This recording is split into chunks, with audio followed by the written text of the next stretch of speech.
আমরা যেটা পেয়েছি সেটাকে আমরা কাজে লাগাতে চাই। মানুষের যে বিপুল ব্যাপক সমর্থন, যে ভালোবাসা, এটি আমাদের সবচেয়ে বড় পরিচয়। এটাকে আমাদেরকে অত্যন্ত বিনয়ের সাথে আমি অনুরোধ জানাবো যে এটাকে আমাদের কাজে লাগাতে হবে। আমাদের রিল্যাক্স মোডে থাকার কোনো সুযোগ নেই যে আমরা অনেকগুলো আসন পেয়ে গেছি অথবা আমরা অনেক সমর্থন পেয়ে গেছি, চেল্লাপতে হয়ে গেছে।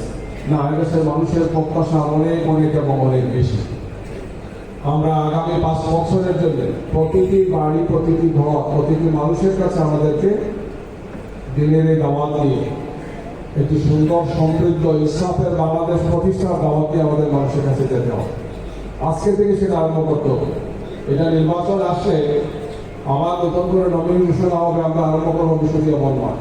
আমরা আমাদের অবস্থান থেকে এই কাজটিকে আমরা অব্যাহত রাখবো। বিশেষ করে এদেশের তরুণ প্রজন্ম যারা একটি পরিবর্তন চায়, একটি মানবিক বাংলাদেশ চায়, একটি ইসলামপূর্ণ সমাজ যারা দেখতে চায়, বৈষম্যমুক্ত একটি সমাজ যারা দেখতে চায়, এদেশের বিপুল সংখ্যক ভোটার যারা নারীরা, অর্ধেক হচ্ছে নারী ভোটার, এই নারীদের প্রতি সম্মান এবং মর্যাদা, তাদের নিরাপদ একটি বাংলাদেশ করার জন্য আমরা যাতে কাজ করতে পারি।